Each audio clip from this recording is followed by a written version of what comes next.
नमस्कार। माझे मनोगती इस उपक्रम में आप सबका स्वागत है। हम अ, पुराणाम सर्वशास्त्राणाम इस शीर्षक के अंतर्गत पुराणों की अभ्यास और चर्चा कर रहे हैं। हम भागवत पुराण इस एक महत्वपूर्ण पुराण है उसके बारे में चर्चा कर रहे हैं।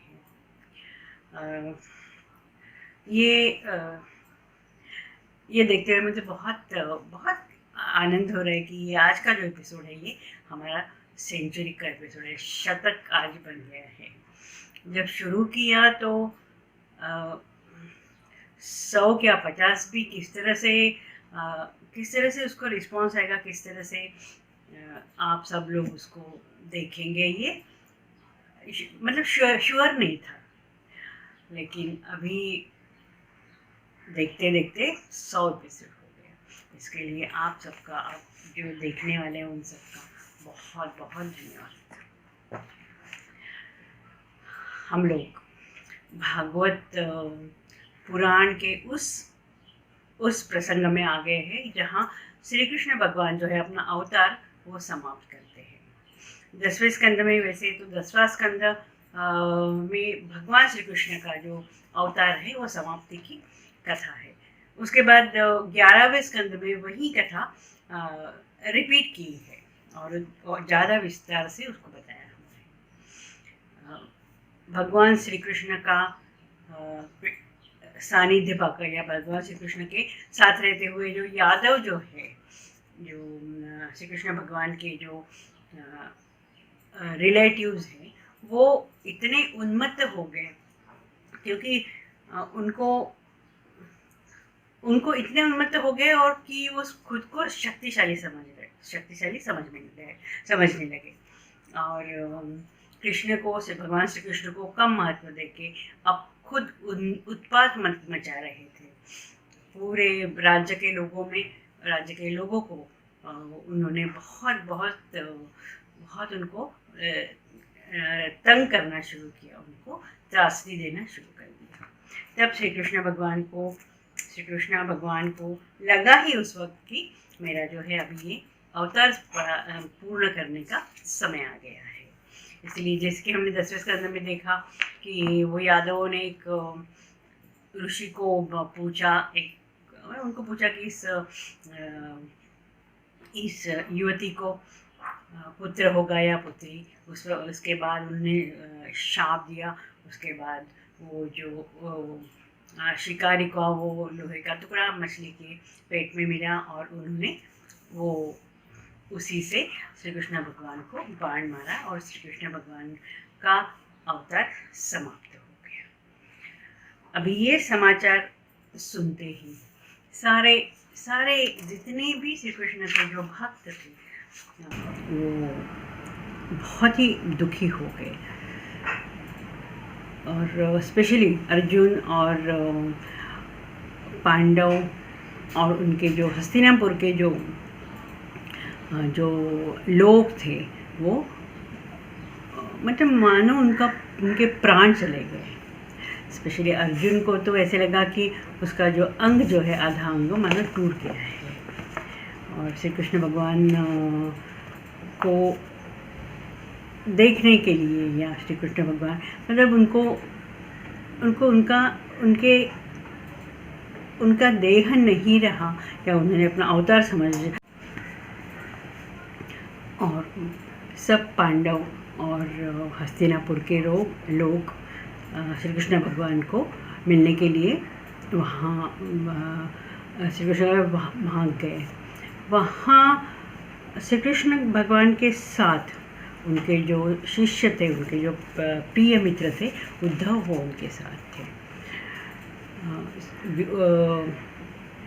अर्जुन और पांडव वहाँ पहुँचे तो उद्धव ने उनको पूरी ये किस तरह से प्रक्रिया है उसका सब वर्णन किया और श्री कृष्ण भगवान का जो अवतार उन्होंने कैसे समाप्त किया, क्यों समाप्त किया, इसका पूरा का पूरा ब्यौरा लोगों को दिया।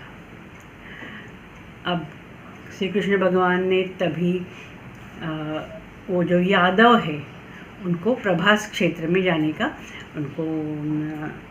के लिए बोला। तो सब जो यादव है वो प्रभास क्षेत्र में गए, और अर्जुन और उद्धव और जो उनके भक्त थे उन्होंने श्री कृष्ण भगवान का, कहते हैं अंतिम संस्कार, हाँ अंतिम संस्कार ही किया। अर्जुन सबसे श्री कृष्ण भगवान का जो प्रिय सखा था वो अर्जुन था, और अर्जुन तो मानो उसको लगा कि अभी उनको भी मतलब उनको भी अपना जीवन समाप्त करने का उन्होंने डिसाइड कर लिया।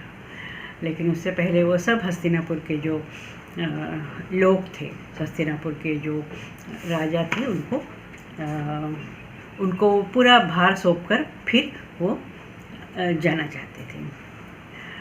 जैसे ही श्री कृष्ण भगवान का अवतार समाप्त हो गया, तो जो समुद्र जो है वो समुद्र पूरा उफान के ऊपर आ गया, और वो जो द्वारका नगरी थी वो उसने अपने समुद्र में समा ली। तो द्वारका नगरी का वहाँ कोई भी नामो निशान नहीं रहा, और द्वारका नगरी वहाँ उसमें समुद्र में समा गई। अभी सब कार्य ख़त्म करने के बाद अर्जुन और युधिष्ठिर, अर्जुन, भीम, नकुल, सहदेव और कुछ उनके जो राजा थे साथ में, वो सब उनके जो रिलेटिव्स है, पांचों पांडवों के जो पुत्र है, वो सब अपने हस्तिनापुर को वापस जाने के लिए निकले। रास्ते में उनके ऊपर किसी राक्षस ने हमला कर दिया। तो अर्जुन जो है अर्जुन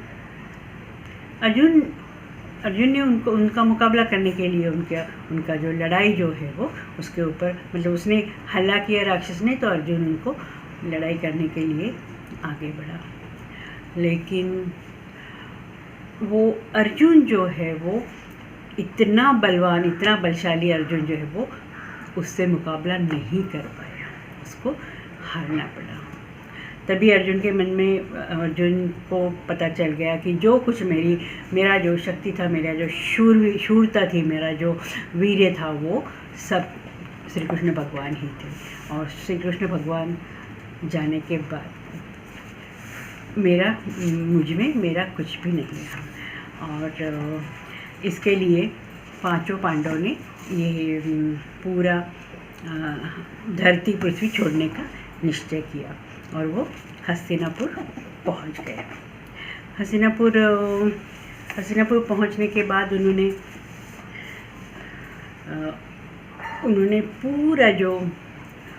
पूरा उनका जो राज्य था वो राजा परीक्षित को सौंपकर वो स्वर्ग की ओर उन्होंने प्रयाण किया। ये 11वां अध्याय है, यहाँ ही समाप्त होता है। उसके बाद कलियुग, जैसे ही श्री कृष्ण भगवान जैसे ही उन्होंने देह छोड़ा, तो कलियुग का प्रभाव दिखने लगा। जो अर्जुन का जो हारना था वो कलियुग का ही एक इफेक्ट था। अब कलियुग के जो लक्षण है वो 12वें अध्याय में बताए हैं। कलियुग में किस तरह से उत्पात होगा, या किस तरह से किस तरह से ये पूरा ये पृथ्वी का राज्य चलेगा, वो कलियुग का जो इफ़ेक्ट है वो यहाँ बताया हुआ है। यहाँ कलियुग के लक्षण भी बताए हैं। कलियुग का किस तरह से कलियुग में काम होगा, या किस तरह से कलियुग में किस तरह से पूरा पतन हो जाएगा, इस बारे में बोला है। यहाँ कलियुग के बारे में और कली के बारे में ये बोला है कि यहाँ कली जो है वो एक एक शूद्र स्त्री के गर्भ से उत्पन्न होगा। वो सफ़ेद घोड़े पे आएगा और उसके बाद उसके हाथ में, दोनों हाथों में तलवारें होगी। और ये कली है, कली भी जो 12 अवतार है, दशावतार है, वो दशावतार में ये अंतिम विष्णु के अंतिम अवतार होगा। उसके बाद जो कली का जो प्रभाव है वहाँ ये दिया है कि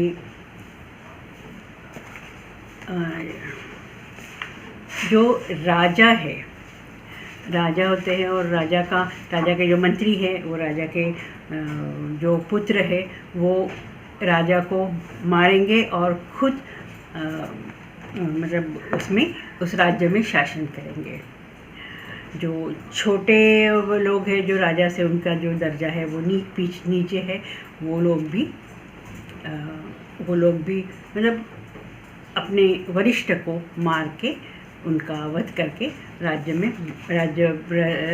पर बैठ जाएंगे। और ये सब कलियुग का प्रताप है। और विश्वासघात करना, अपने से बड़े पिता की न सुनना, पिता का वध करना, पिता की संपत्ति जो है वो पूरा संपत्ति पे कब्जा करना, ये सब कलियुग के लक्षण यहाँ दिए हैं। कलियुग में धर्म, सत्य, स्वच्छता, क्षमा, दया, शारीरिक बल, स्मरण शक्ति ये दिन ब दिन कम होती जाएगी। कलियुग में जिसका ये जो कलियुग के लक्षण बताए हैं, इसमें है कि जिसके पास धन होगा वह उत्तम चरित्र वाला माना जाएगा।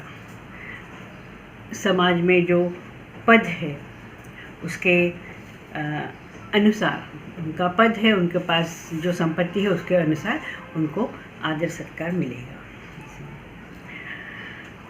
एक दूसरे को ठगने की प्रवृत्ति बढ़ जाएगी।